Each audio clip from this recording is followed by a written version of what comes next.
مسند اعلیٰ حضرت حضرت علامہ مفتی گلفام صاحب قبلہ، حضرت علامہ مفتی گلفام صاحب قبلہ، علماء اہل سنت، عرس مبارک، عرس مبارک، نعرہ تکبیر، نعرہ رسالت۔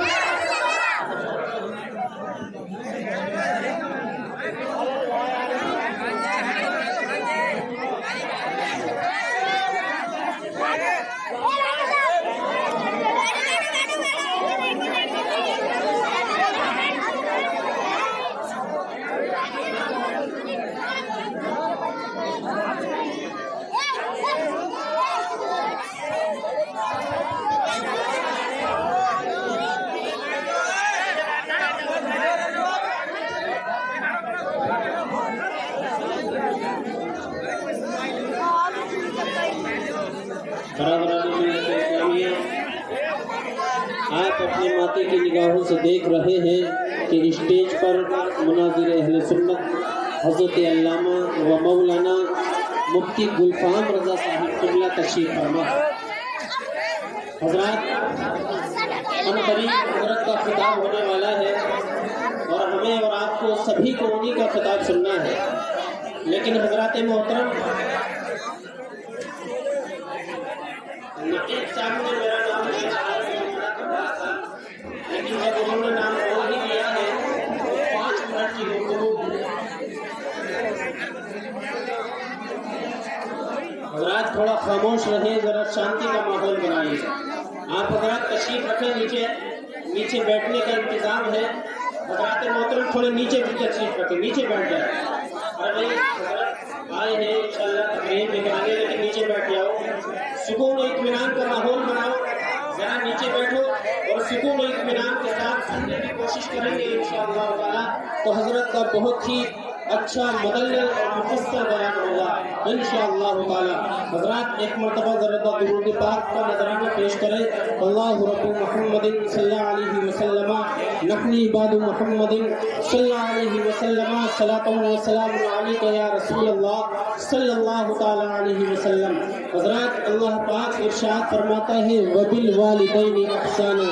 اپنے والدین کے ساتھ حسن سلوک کرو، اچھا برتاؤ کرو اور ایسا برتاؤ کرو جیسے کہ بچپن میں انہوں نے تمہارے ساتھ برتاؤ کیا تھا۔ حضرات جب تم پیدا ہوئے تھے تو نہ تم سے بولنا آتا تھا، نہ تم سے چلنا آتا تھا، نہ تم سے پھرنا آتا تھا، تم کسی قابل نہ تھے۔ تمہارے باپ نے اور تمہاری ماں نے تمہارے پہ احسان کیا کہ تمہیں چلنا بھی سکھایا، تمہیں بولنا بھی سکھایا، تمہیں کھانا بھی سکھایا، تمہیں اٹھنا بھی سکھایا اور بیٹھنا بھی سکھایا۔ حضرات محترم آج ہر انسان کامیابی کی طرف دوڑ رہا ہے، ہر انسان کی تمنا یہ ہے کہ میں کامیاب ہو جاؤں، ہر انسان یہ چاہتا ہے کہ میری جائز تمنا پوری ہو جائے، لیکن آقا ارشاد فرماتے ہیں اے لوگوں، اگر اپنی تمناؤں کو پورا کرنا چاہتے ہو، اپنی آرزوؤں کو پورا کرنا چاہتے ہو تو اپنے ماں باپ کی تعظیم اور ان کی توقیر اور ان کی فرما برداری کر لو۔ اللہ تعالیٰ تمہاری آرزوؤں کو فرما لے گا،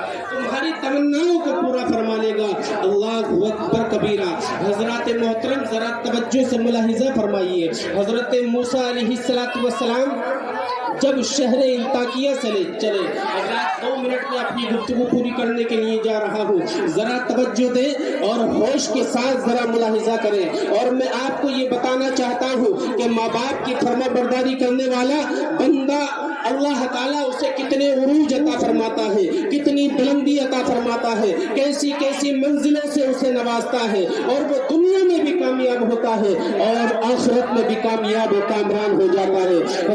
حضرت موسیٰ علیہ السلام جب شہر انطاکیہ سے چلے اور چلتے چلتے تھک گئے، اللہ کی بارگاہ میں عرض کرتے ہیں پروردگار تھک چکا ہوں، سواری عطا فرما۔ اللہ نے وحی نازل فرمائی اے موسیٰ علیہ السلام سامنے جو پہاڑ ہے اس پہاڑ کے اوپر چڑھ جاؤ، اور چڑھنے کے بعد وہاں میرا ایک خاص بندہ رہتا ہے، میرا محبوب بندہ رہتا کہتا ہے اس بندے کے پاس جاؤ اور سواری طلب کر لو، وہ تمہیں سواری دے دے گا اور تم سواری کے ذریعے منزل مقصود تک پہنچ جاؤ گے۔ اللہ اکبر کبیرہ۔ حضرات محترم، جب وحی نازل ہوئی حضرت موسیٰ علیہ السلام پہاڑ پر چڑھتے ہیں، پہاڑ پر پہنچے، دیکھا کہ ایک بندہ ہے جو اپنی جھوپڑی میں نماز پڑھ رہا ہے، اللہ کی عبادت کر رہا ہے، کبھی رکوع کرتا ہے، کبھی سجدہ کرتا ہے، کبھی قیام میں ہے۔ حضرت موسیٰ علیہ السلام نے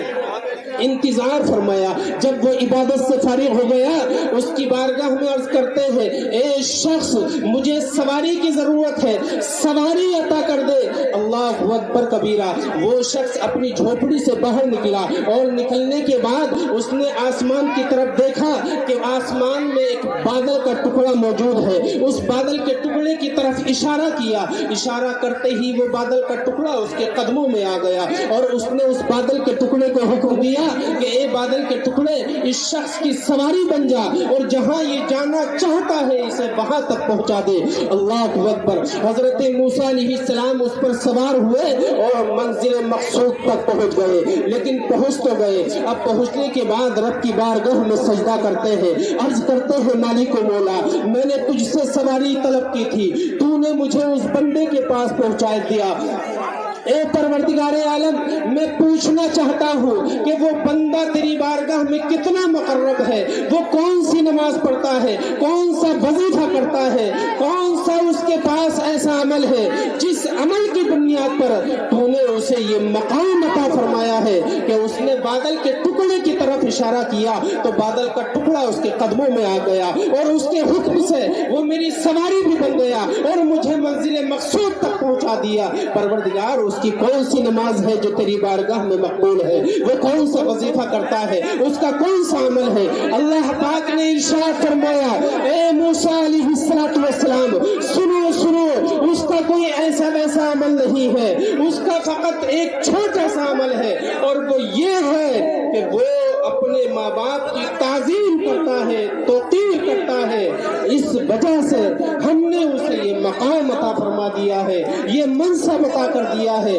یہ عروج عطا فرما دیا ہے۔ اللہ اکبر کبیرہ۔ حضرت موسیٰ علیہ السلام عرض کرتے ہیں پروردگار عالم محض ماں باپ کی خدمت کی وجہ سے تو نے یہ مقام عطا فرمایا، تو نے یہ عروج عطا فرمایا۔ اے پروردگار عالم تو نے یہ مقام فقط ماں باپ کی خدمت کی وجہ سے عطا فرمایا ہے۔ اللہ پاک نے ارشاد فرمایا اے موسیٰ علیہ السلام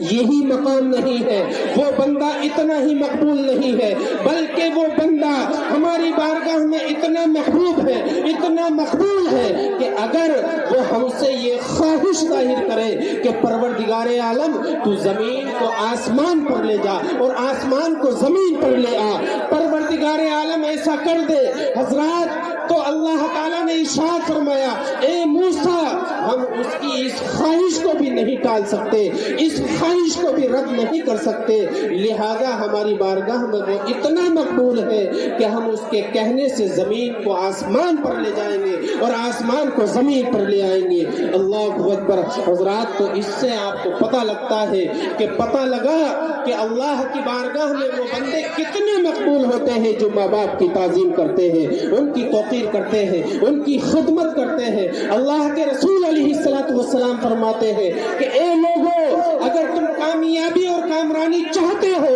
تو اپنے ماں باپ کی خدمت کیا کرو، ان کی اطاعت کیا کرو، ان کی فرمانبرداری کیا کرو، اللہ تعالیٰ تمہیں دونوں جہان میں کامیابی اور کامرانی عطا کرے۔